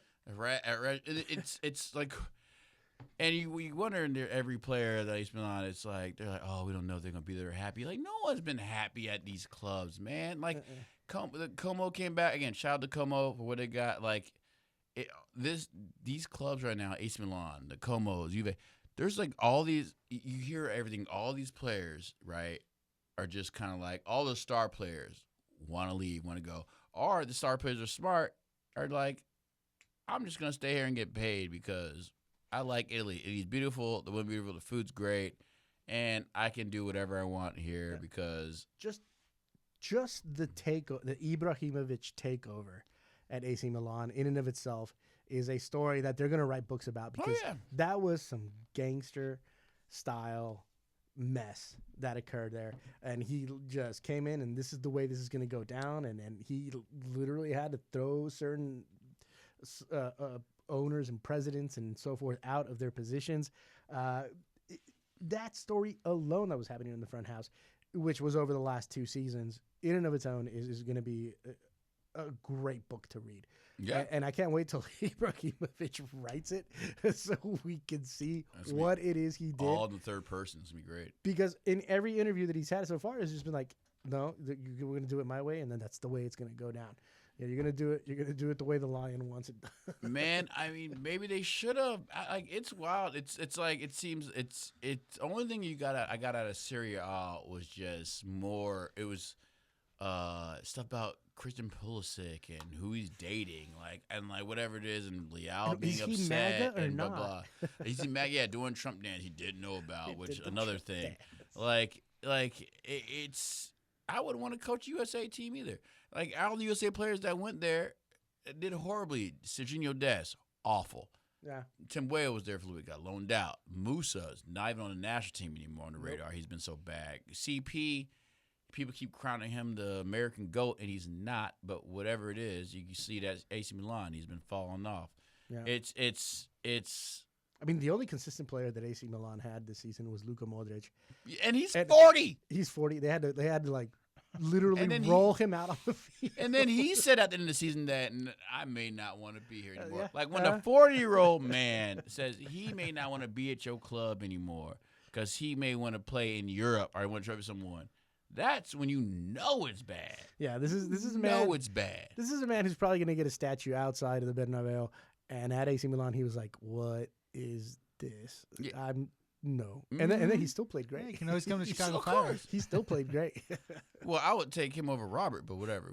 That's a different story. Cause, absolutely. $20+ million for a 38-year-old, 39-year, 40-year-old man is wild. But I mean, who knows how much Modric costs because of how good he played for AC Milan. And you know what's so funny? It was right after they lost, and I'm sitting there. I'm at Mars watching. And I'm like, I'm at Arsenal won the league. I was like, No, guys, like the big day now is. I was like, it's Serie A. It's funny because people called Serie A Serie ASS. See, okay. and then since we brought it up, I don't think Modric would fit into Berhalter's style of play. Because Berhalter really, really likes to play from out the back and down the sides, whereas Modric will just ping it perfectly straight down the middle or straight down to each corner. And so I don't think he would fit that style of play. We drove this man crazy. I'm surprised he didn't pass away. How bad they were. It is wild. And then you got Leao. Like, it's this team. They can say, oh, this team has as much crowd. Like, they don't have that much talent. And it's just. Wait, it's which just, league? AC? It's AC Milan. Yeah. They didn't have much. It wasn't a whole lot of talent on that. And that league, as bad they were, they should have. What's crazy was Inter. What's crazy is the fall off, though. We were awful. First, second, the entire season. And then that last league, month and a half. Well, last month and 1.5, it was Trash. like loss, draw, loss. I was like, what is going on? And you literally just saw them just fall down the ladder. Man, not great. I couldn't put the AC Milan flag up. I was like, yeah, I can't do this right now. It's just like Not today. Yeah, not this season. I am not actually proud of you. Yeah, I was like, I couldn't. Well, and man, like, I'm sorry, and I hate to be sound anti-American when Captain America is supposed to be like the highlight of your squad. I can't just be rocking out. No offense. Like, I'm like, oh yeah, I can't wait. Like, nah. Like, the goat on that team. Look, it's supposed to be Leao. Leao's supposed to be doing his thing. Who's so smooth, but like, are you guys keeping Rafael?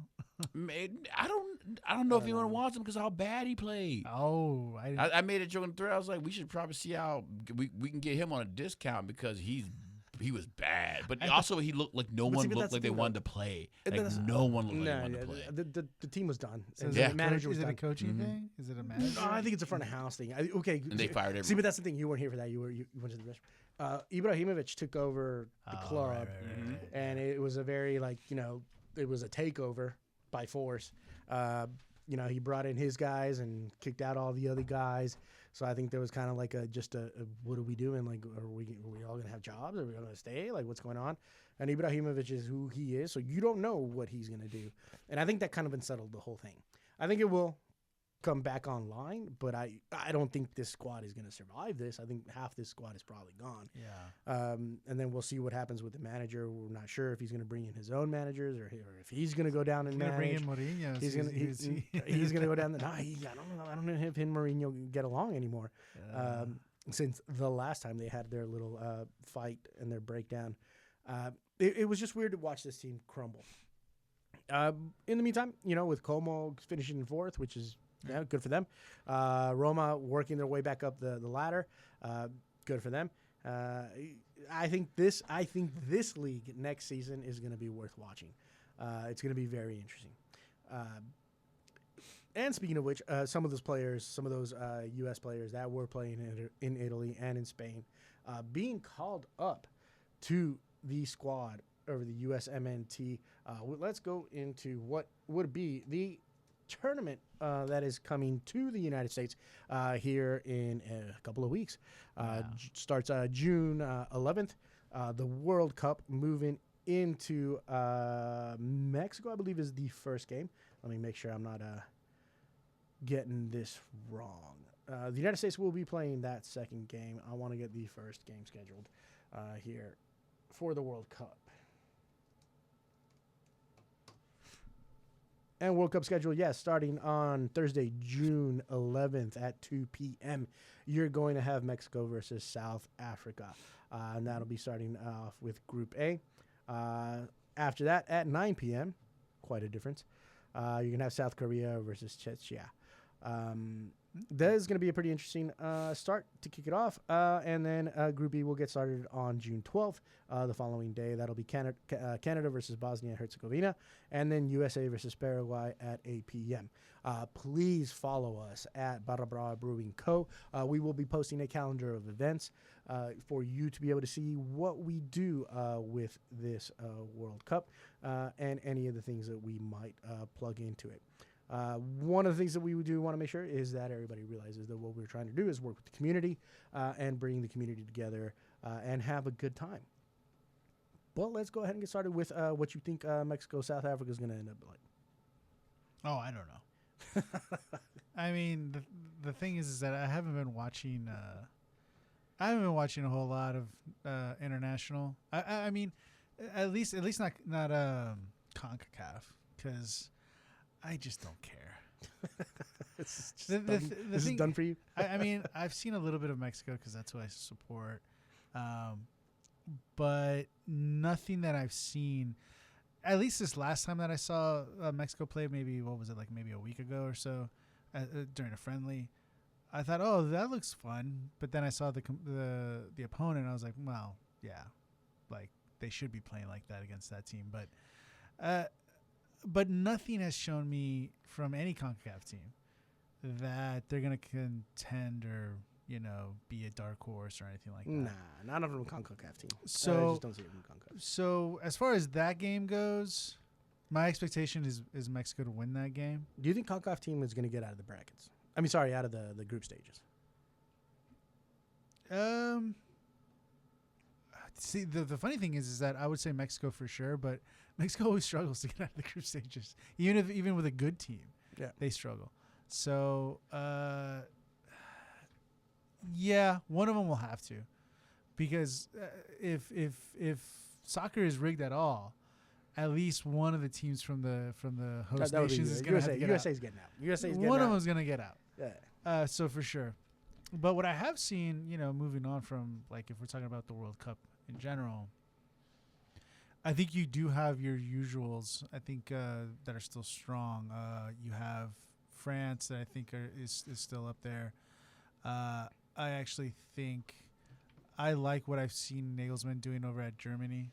I think they're actually playing very well. Mm-hmm. The Dutch are pretty good. I don't know if they're going to do anything, but they'll definitely get further along into the tournament, I think.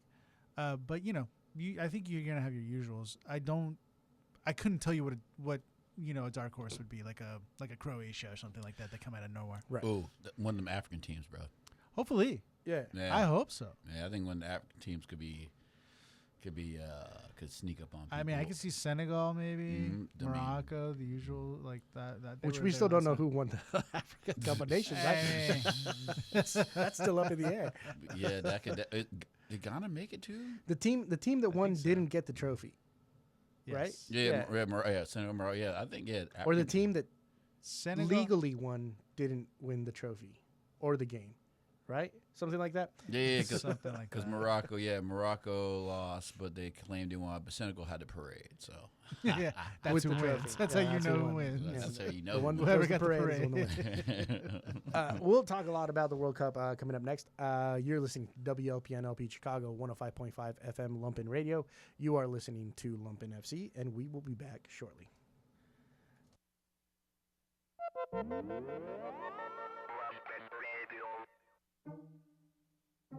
Looking into our upcoming Lumpen Radio special. The live frequency, Verse and Vision, is happening Thursday, June 4th at 6 p.m.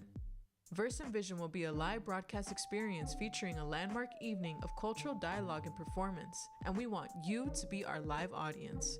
Featuring 4 of Chicago's most distinguished literary figures, Avery R. Young, Maida del Valle, Mark Turquette, and Angela Jackson for a 2-hour radio broadcast on WLPN LP Chicago 105.5 FM. Hosted by Lumpen Radio's very own Mario Smith. Again, this is all happening on Thursday, June 4th from 6 to 9 p.m. down at Co-Prosperity located at 3219 South Morgan Street. RSVP at lumpenradio.com, and for ongoing updates, visit at Lumpen Radio on Instagram. See you soon.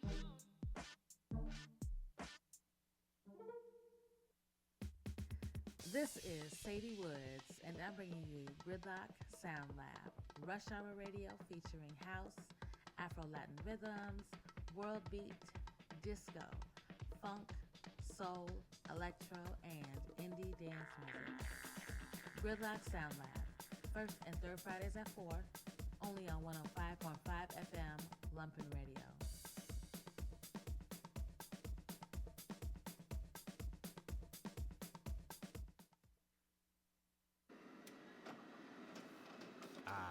There's nothing like the soothing sounds of a coffee shop. I'm your pal Dud Lawson of the Chicago Printers Guild, here to invite all to join us on the second Wednesday of every month at 6 p.m. for the Chicago Printers Guild Halftone Radio Super Show.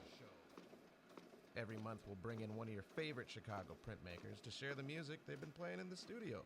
You should tune in, it'll be a good time. The Chicago Printers Guild Halftone Radio Super Show.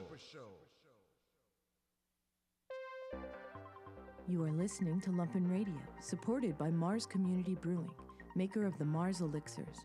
Mars Elixirs are infused with Midwestern hemp. Mars Elixirs are available throughout Chicagoland. More information is available at drinkmars.com.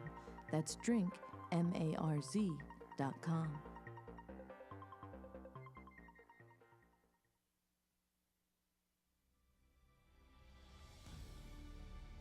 Hi, I'm the voice of God at Lumpen Radio. Are you a business owner looking to promote, or are you a loyal listener who wants to sponsor your favorite show? Lumpen Radio offers a wide range of sponsorship and underwriting. Visit lumpenradio.com/support for more information on our tax-deductible sponsorships. Support the community radio of the future.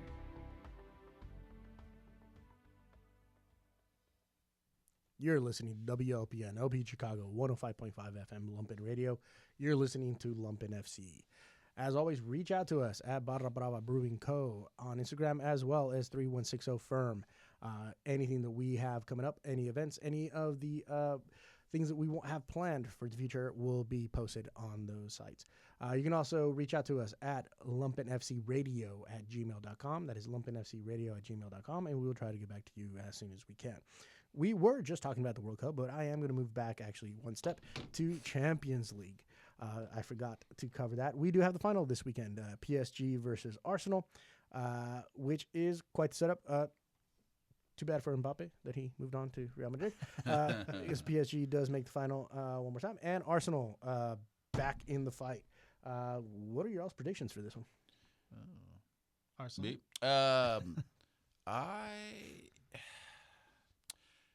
I can honestly say I'm not 100% sure. I think we did play them during the actually year.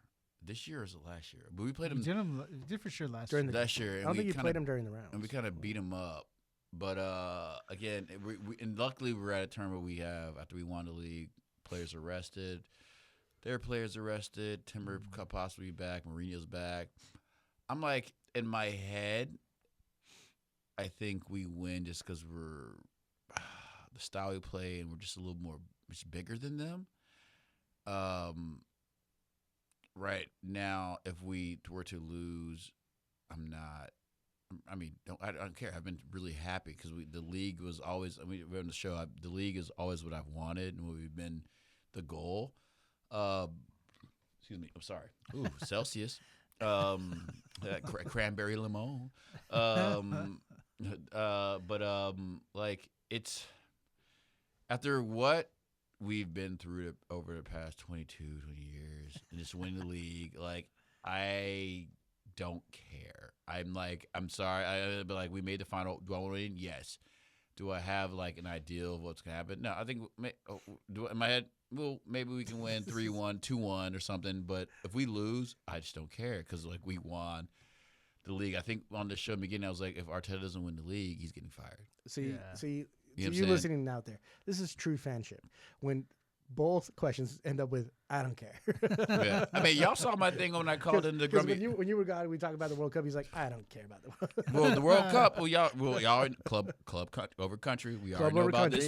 Club over country. You know, y'all already know. But like, even when y'all, we all agree with that one. We all agree with club over and country. I sent the video of me when I called in the Sirius XM talking about yeah, like that's how I feel. I mean, Miguel even he goes, how do you feel? I was like, about the world. Or he asked me about Champions League. I was like, dude, I'm happy. I'm like, we did what we came out to do for me for this year. This. Like, just let me just I don't care. We get blown out in Champions League. I don't care. Like that could be a thing we put on the pedestal for next year. Because like again, I feel like Arsenal's not going to be going away anytime. And yeah, PSG, Bayern Munich will always be there. Barcelona, Real Madrid always sniff around because of their leagues, respectively. Not respectively, but that's how their leagues are designed for those teams to always be around. Arsenal got the league. There's no promise we'll get a league next year. I only think we can do it because Man City will have a new coach, and literally other teams will still be in, dismantle. We have new manager trying to figure it out. So that's the only reason I think we could possibly win EPL next year. I think Champions League is the main thing for next year for me. But if we win a double, cool. If we win a double, then 100% next year is just Champions League. But it's like I'm at this position where I'm just relieved, man. Like you so stressed out. Sebastian, you get so stressed out watching your team go throughout this whole season, especially Arsenal, man. Every day was like you grabbing your heart. Yeah. Like I can honestly say I'm going to this Saturday match. I'm so stress free. Like we lose, I'm not gonna worry about it. It's one of those things I can just be happy all day. Yeah. You know what I'm saying? It's just one of those feelings. Again. The goal has been accomplished, in my opinion. This is just a cherry on top of the cake. Yeah, which is the way I always look at the Champions League. It's not Champions League to me is not the tournament that we should concentrate on. It's always league. Then we'll worry about everything. You're talking else. about Man United, right? I'm talking about everyone. Real Madrid, Man United, AC Milan. Well, you're talking about Real Madrid because league first, ain't fair. then Champions. League first, then Champions. Again, the tournament is supposed to be that. It's supposed to be a tournament for people that win their league. Now, granted, now we have first through eighth going to Champions League, so it dilutes that. But a Champions League is supposed to be for champions. Yeah. In my Yeah. Yeah, and I like, just before we go, the whole thing, every team in the EPL, top 5, whatever, I think they all deserve to be in this league. And I'm not even going to lie, man, if they keep going this route about just giving the league extra spot, we may have 8 teams in EPL and in Champions League. It could have happened. Next season we'll look at half of EPL going to Champions League. The fact that Real Betis is in Champions League. Real Betis is in Champions League. That is no, I'm sorry. You may earn, but that is. I watched Real Betis. That is not a Champions League team. That's like facts. That's like you may be on the level of Shakhtar Donetsk. I have a soft spot for Real Betis. I love how much they struggle. I love how much they fight. I watch them a lot. But you're not a champion. Sorry, no it's not a way. Champions League team. I had to watch because Hector Bellerin, who I don't even like, but he's Arsenal. I got to watch my other brothers. Anthony was over there. I was watching Cucho. I was watching the team, and I'm like, but yeah, this team is not even close. But you know what? What other league were they going to give that to? Yeah, that's. Well, but like what we were just talking about, from the Italian league, you have, I guess, Como is now in Champions League, and they would have gave that, and with the fifth spot would have went to AC Milan. Good job. Did they deserve it? Como did a great job. Good job. Are you a Champions League team? Right. I'll be honest with you right now. As a Liverpool fan, I don't think even we deserve it on the 5th spot. As bad as we've been. As a Manchester United fan, I can tell you, what are we going to be doing there? Concentrate let on the league. Let alone Real Betis or something. Okay. Well, no, y'all both. Okay, Manchester United, the way they are right now, and we're going to be losing players. We're going to be making switches.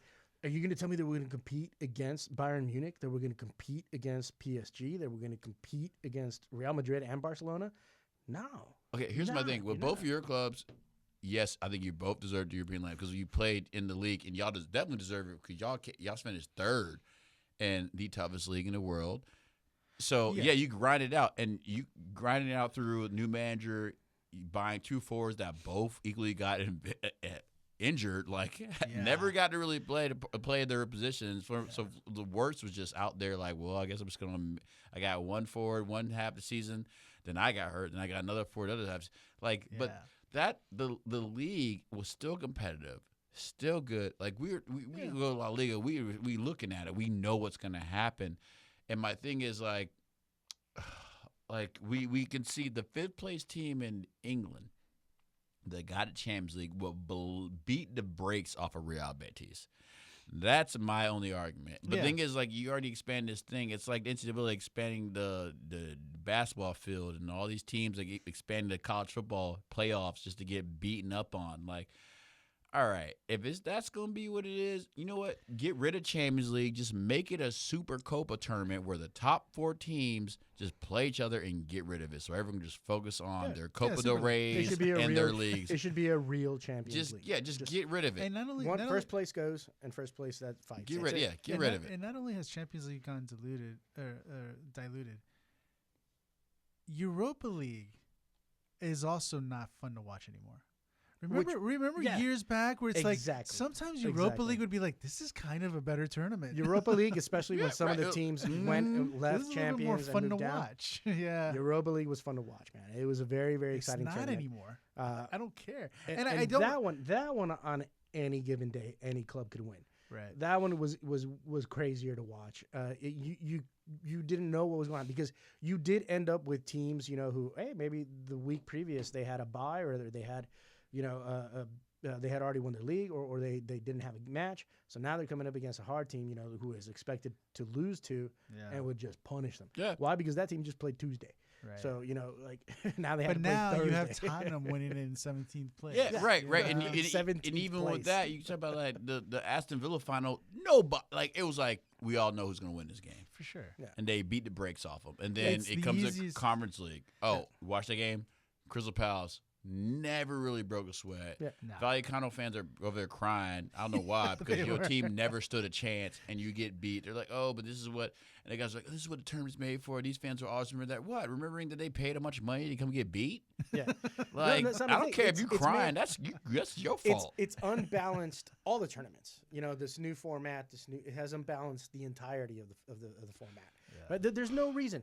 There's no reason that maybe Aston Villa finishing in Europa, but the teams that were there were not up to the par to actually be competing. Right. So if let's say Arsenal wins it.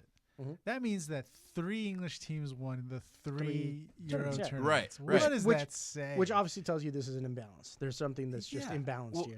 That's the thing. When I was listening to the guy kept trying to say, and that was my hope at bringing Crystal Palace. They're like, Crystal Palace could pay $150 million for those, and Crystal Palace probably earned it because they won FA Cup. And then we wanted to compete. So that's probably a little bit of money. And they sold Eze and whatever. They sold again. But and then now that you mention it, Crystal Palace made money this year. They did, exactly. So, but here's my thing: is like, okay, we can actually, as EPL sports, like, oh, that's great. They actually had $150 million to spend, and then they're like, oh, probably you only had $5 million. Like I don't feel sorry for your league being awful. Yeah. Like the EPL has changed their league and has given chances to these teams, the Bournemouth, Sunderlands, whatever. It was because Rayo Vallecano is like, oh, they had they had people on loan and they're forwards. I was like, that's not anyone else's problem except that team and that league. And I know that this might get some outcry from some people listening in, but Bundesliga was done in December. Right. It's always Bundesliga is always done within the first 2 months. Unless Klopp returns, it's gonna always be. Yeah, always. Yeah, Bundesliga was done in December. And it's like, well, what are we watching? Like, Never. Everyone's watching. You did have your some clubs, like Bodo Klimt had a great run. Had mm-hmm. All right, cool. But we all knew they weren't going to be in the final. They weren't going to be in the final. They probably weren't going to make the semis. So, all right. So we all move on. Sporting had a nice run. Sporting had a good run. But we know they're not going to win this tournament. I understand what they're trying to do, and I understand UEFA's point of like, well, the more teams that play, the more teams that get money. You can spread that money around without having to have them play. Yeah, like you can do that. You don't have to have them play. Yeah, like you can take the money and say, this is what we're going to do with the money, and you can still charge tons of money to have the best teams from every league play each other. And if you did a round robin, you're looking at 12 games that everyone's going to tune into, that everyone's going to watch, that everybody's going to pay money to watch, and you can still spread that money throughout the rest of the leagues. But you're choosing not to. You're choosing to make it more difficult on all the clubs. Big facts. More travel, more money spent by clubs that don't have that money to begin with. Right. They don't have the academy programs. They don't have the setup. You tried to fix something and you just made it worse, I think. And it's not as fun to watch. It just really isn't as fun to watch. No, in my opinion. It's like throughout for all the criticism Arsenal got, time was slowing the game down, blah blah blah. I mean, that's and then you saw, preservation. and then you saw what going on the Champions League, and then you see them, and then people even say like, "Well, Arsenal's killing champ. We're undefeated because like they have more time on the ball, blah blah." So you already admitted that when they went to Champions League, they basically played lesser competition. That's literally what y'all admitted to, and that's why they have more time on the ball. They get more passes. Yeah. So like it's like okay, And even that was terribly imbalanced because, I mean, for other than maybe Atletico Madrid, a lot of the teams that Arsenal set faced back. Well, a lot of the teams that they face going forward, a lot of those teams, days gone by, would ended up in Europa League. Yeah. Those teams are not constant Champions League teams, or they are, but then they drop back down to Europa League. Yeah. Or is it that whole thing too? Or they just decide to play a defensive block, which is wild. Yeah. Because even though some of those teams, like, I mean, I feel like even when we played PSG, they were playing defense. They're still in the group stage, you know. But like, it's like, yeah, like where do you draw the line of who actually is going to come and actually play? Like, I don't know. I would have liked to have seen more teams like on the bracket side that PSG played on, be that spread out. So then more so the teams on, it just seemed like the two brackets were very horribly like imbalanced. Oh no, it was the very entire time imbalanced. going Yeah. forward. Not Yeah, to well, take I anything mean- away from Arsenal. well, but I mean, I'm not- at the same time- no, at the same time, I agree with you. Arsenal's really Speaking good. of the game being rigged, right? I'm agree We with- we saw that draw where the guy spun around one ball, knowing exactly that with the ball he's gonna make. It's like, dude, well, I guess you knew which ball you were gonna grab, buddy. Like, yeah. so like the whole thing's just like, look, fix this, because this isn't gonna get better. I don't Well, think the this is only gonna way get to fix it is to get rid of the teams, but they're not going to do that. Yeah, no, it's a money grab at this point. I It always agree. has been, but. I want it to be an actual Champions League. I don't want it to be like anything is like we don't. I'd rather Arsenal have to do a midweek game that's very competitive. That's what their aim is. Than we just run through these teams and Right. just, you know what I'm saying, risk someone tearing their hamstring, tearing all this nonsense to play a team that's just not as good for them. And it's not necessarily Arsenal's fault.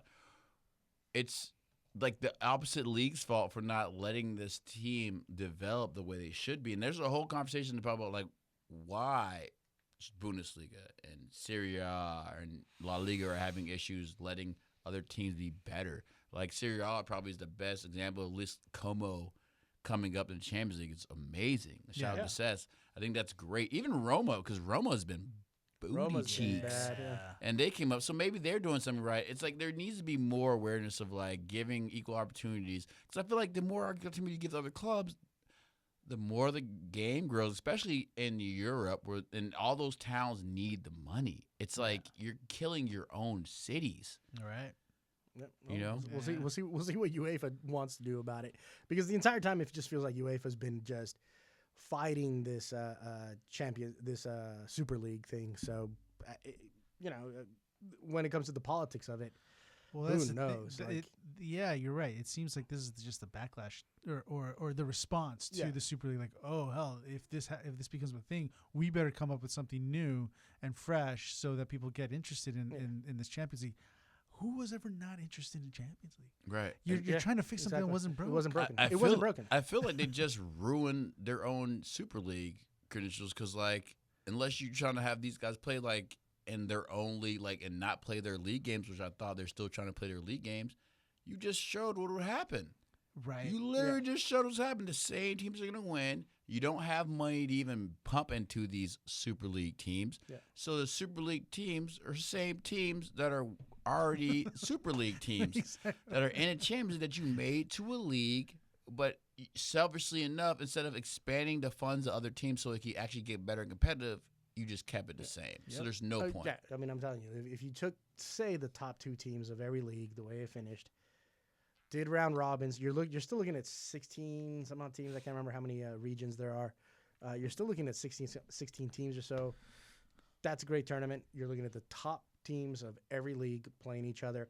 You're gonna make a lot of money, and then you can't use the excuse, well, if X, Y, and Z didn't play in the tournament, they shouldn't get any money. No, the goal is to spread all that money around all the clubs around Europe so everyone gets better. So eventually those clubs that weren't in that tournament today will be in the tournament in the future because they'll get better. Yeah. But forcing this, 60 team, whatever it is, 50 team, it's just not, this isn't it. This just isn't it. Yeah. Anyways, we did want to cover the World Cup, but we'll have to cover that in the next session. That'll be in a couple of weeks. We will be talking about everything World Cup, including the corruption that has followed FIFA for years, and maybe some of the good sides of FIFA over the years. We hope to have a guest at that time. Jamie Trecker will hopefully be joining us, who knows quite a bit about FIFA and the growth of the sport, especially the growth of sport in the United States. If not, we'll have our own corruption. We'll have our own corruption jokes. Mainly about the game time ticket prices. There's tickets up to $2 million now, which is pretty interesting. Oh, my and God. FIFA might get sued because they basically did a bait and switch. Yeah. Which not legal in the United States, so we'll see what happens. That's something he blamed on NCAA football. He blamed it on football and NFL, right? He was like, "Oh, these are the same prices as college games." They're like, "That's not. Actually, they get free tickets for like $20." Listen, ladies and gentlemen. Yes. Let's go. The world that we live in right now, there's a UFC octagon being built at the White House. So let's just figure out what we're going to do. You're listening to WLPN LP Chicago 105.5 FM Lumpen Radio. You've been listening to Lumpen FC.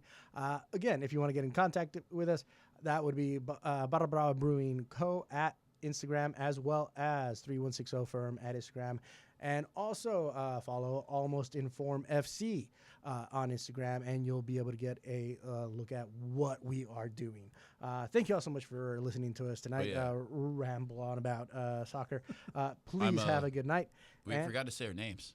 Oh, I'm Adrian. I'm James J. And I'm Sebastian. Have a good night, y'all. Hey, baby, let's get on down. Everybody gotta get on